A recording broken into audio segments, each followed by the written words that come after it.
Flickers of gold dancing across the water, the rising sun marking a new day in the Florida Keys. If you look up right now, I mean, you couldn't tell anything was wrong. It's, Mother Nature at its finest. She was not so kind weeks ago, anything but when Hurricane Irma came barreling through, leaving behind a paradise broken, the pieces piled high on the sides of roads and in front of homes now unlivable, at least for the time being. A look back up at the sky and another sight to behold, this time a plane landing at the Marathon Airport. On board volunteers hoping to put those pieces back together. When something like this happens, I mean, it's our time to step up and be there for people. How you doing, Emily? These men are firefighters from Sarasota up through the Bay Area, flying down on their days off. Yeah, they'll bring in 5, 6 at a time. Those guys will work for 24, 48 hours, and then off they go. And we keep it rotating. We've got a constant revolving door of guys coming in and out. Driving from key to key, it's clear the team has their work cut out for them. Led by Monroe County firefighter David Reeves, they stop at this home on Falcon Lane. Let's take a look. I understand we've got some mold issues here.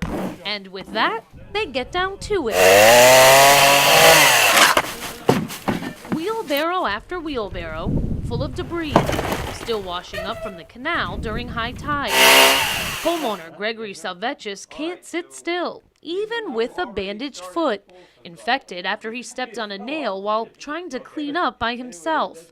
The 78-year-old says he isn't used to being on this end of things. I used to be the handyman for the whole neighborhood. Yeah. Everybody, something needs it.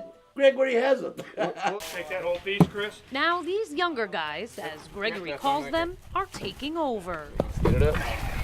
While the volunteers keep working, I want to take a moment to show you one of the major issues they keep running into. Take a look at the wall over here. This is the water line, easily 4 feet tall, and while this side of the wall looks relatively good, you can bet there's mold on the other side, meaning it's all gotta go. As soon as we pull it down, this is what's inside the wall. So obviously you see how black and how it's been growing for the last 3 weeks.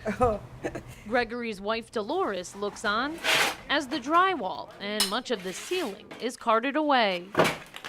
I just want to cry. It's a disaster. Every single house that we go to, that's exactly what happens.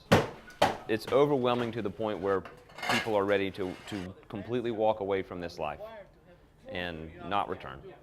And if we can go to one of those homes and say, give me 4 hours and let me change your attitude in 4 hours. That's the time it takes for these firefighters to turn a life around. I want to thank you guys so much. You are fantastic. You are great. Thank you very much. Yeah. We got you. I appreciate it. Yes, sir. Me and my wife. Yes, sir. We've been here, 23 years and never seen anything like you guys done. To be able to pick someone up, after they've been turned on their ear. Thank you for being a good man to our community. That's how we keep going. If you need anything else, you call me. Okay? I appreciate it. All right. Leaving one house and on to the next. Plenty more to be done before the sun paints the sky again. This time marking the end of the day in a paradise not so broken after all. In the Florida Keys, Kate McVeigh, Spectrum News.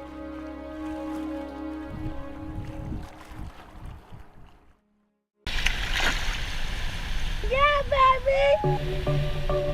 South Florida has a vibe all its own. Laid back. Amazing. Fantastic. The weather is warm. Fun in the sun. The water is clear. The ocean's as blue as you can imagine. And the beaches are full. Yeah, baby! Super happy. No worries in the world. But 25 years ago, an unwelcome guest named Hurricane Andrew crashed the party. Yeah, it was hard.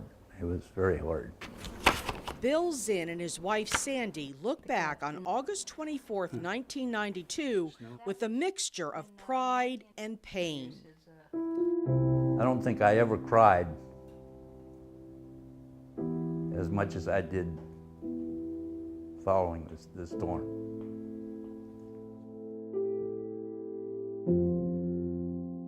The couple was at home with their children when Hurricane Andrew hit. As the family huddled under a mattress, their son Ian rolled on a tape recorder in his pocket. Holy the roof just came off. All right. Okay. It's all right. We're underneath the mattress. We're fine. When we crawled out of the mattress, it's kind of a blur, really. We just kind of wandered around, I guess, more or less in a fog. Realizing their home was gone. It's hard to go through to see everything you own basically destroyed. There are still remnants of Hurricane Andrew here in the Zinn's neighborhood, like this concrete slab that sits where a house once stood right next door. You just deal with it. You just move on. For the Zinns, moving on didn't mean moving away. Instead, they rebuilt on the exact same spot. It's nice to see, you know, what we got now versus where we were. These are all pictures from Andrew. The new house even includes a wall of remembrance dedicated to the storm. We stuck together and we made it. Just as the Zinns survived, so did South Florida, giving them reason to celebrate a community even stronger than before. In Miami-Dade County, Lori Davison, Bay News 9.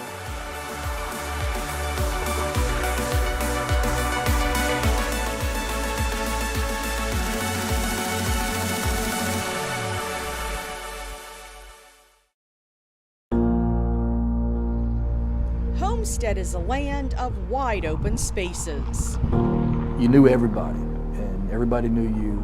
A slice of Americana where time seems to stand still. It's just a great place to live. All of that would be tested by Hurricane Andrew. I really don't know how we survived. I really don't know how we did. So pull up a chair as we tell you a story of small town values and a big recovery. 97-year-old Ruth Campbell is the local historian. She moved here when World War II was making headlines. Well, it's been like a panorama. And we have ups and downs. Still, nothing prepared them for the sheer devastation of Hurricane Andrew.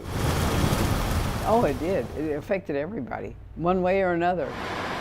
More than a dozen people were killed, and damage was in the billions. It was a big learning experience, to say the least. Stricter building codes and increased awareness are two of the main lessons learned from Hurricane Andrew. I'm Jeff Porter, Mayor, City of Homestead. He's one of the people tasked with Homestead's rebirth. We're not a little tiny speck on the map anymore. Homestead's population has tripled since the storm. Volunteers who came to help with the recovery wound up staying. And along Chrome Avenue, businesses are back. Yeah, Homestead's going to survive. It's going to thrive. We're the 5th largest city in Miami-Dade County. There's a new city hall and police station too, both built to withstand a Category 5 hurricane. Our residents want us to be standing tall and strong when the wind stops. But in a landscape dotted with fresh construction, the historic Town Hall Museum still stands. Ruth pointing out the importance of remembering the past. This is what we came through, and we did very well. And it means so much to me because I love the city. She sees a city moving forward and ready for a brighter tomorrow. In Homestead, Lori Davison, Bay News 9.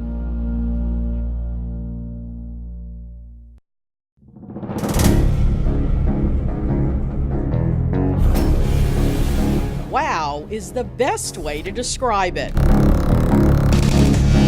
It's amazing the power, the magnitude, the force Inside a hangar at Florida International University, 12 giant fans create the wall of wind.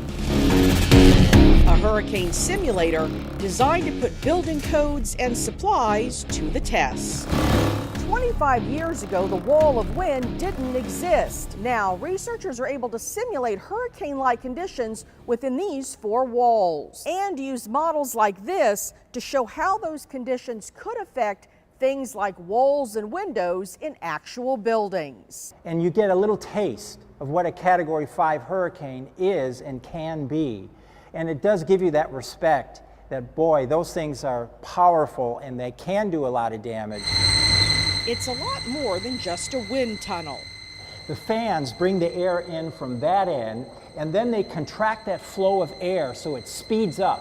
That's what got us the speed. Triangles on the ground mimic buildings in the hurricane's path. So we got the speed, we got the personality, and when it hits that structure, it's as close to Mother Nature as we can get.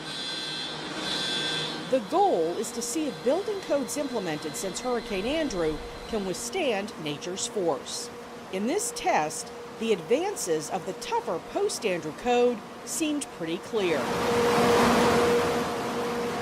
The newer buildings did pretty well. Since Andrew, the government's learned a lot about how to prepare and respond to hurricanes too. Well, research gets transferred into operations. So without research, we wouldn't change the way we do things. And with the research, our track forecasts for hurricanes are so much better. Using new tools, this graphic shows how they might have been able to better predict Hurricane Andrew's path today. Now the research now is all focused on intensity. To foresee the kind of rapid strengthening Andrew went through. Back at the wall of wind, We here, we're trying to make an impact so that folks can be in a safer place. Heaven forbid a big storm comes our way again. They're hoping to save property and lives. In Miami, Lori Davison, Bay News 9. Ladies and gentlemen, tickets here, guys, for our next sponge boat ride. Taking a tour of Tarpon Springs. Folks interested in a boat ride today? Is like visiting Greece. Anybody want to go sponge boat ride? Have a boat going out. Without ever leaving Florida. A mix of the showy and the cultural. Whoopa! A place where you can climb on a boat. Welcome aboard. And soak up history. Whoa. In a city known as the sponge capital of the world. It's an industry dominated by the Greeks here. But dive in deeper and you'll find African Americans were among the first spongers in the region. They were called hookers for the techniques they used. What they did in the early days before the Greeks came, sponges were harvested entirely by hooking them with a long hook from dinghies. The city's curator of arts and historical resources, Tina Bukovalis, says, in the early 1900s, Greek immigrants arrived in waves. Using diving methods, they were able to harvest 5 times as many sponges, eventually taking over the docks. Many in the African American community went to work on their boats, often as crew members, engineers, cooks, but some as divers as well. These are people that I knew personally. Alfred Quarterman remembers it all. Walking through Rose Cemetery, he points out dozens of graves that belonged to blacks who worked in the sponge trade, including his father and uncle. And believe it or not, they both spoke Greek fluently. Because after all, if you're on a boat for 2 months or so back there, you better understand something that's going on. Alfred recalls a closeness between the two communities. I have never had a problem with Greeks because when my father went out on the boat, it was not unusual for the families to invite me over to their house. That's when I learned about goat cheese, feta they call it, and spaghetti, and Greek candy. Most of the African American spongers are gone now. Their contributions marked in gravestones at the cemetery. But Alfred is keeping track. Thomas Stout, Florida. Reuben Smith, Bahamas. Thomas Knowles, Florida. John Johnson, Johnny Johnson, Frank Fisher. He worries about their impact being forgotten. And you'd hate to see anybody that lose their identity because nobody thought about them anymore. So he's working to have the cemetery designated as a National Historical Site. And when I see the history of my father and my uncle, I'm very proud of that, and I love it.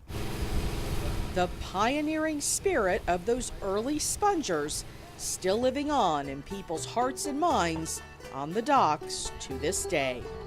In Tarpon Springs, Lori Davison, Bay News 9.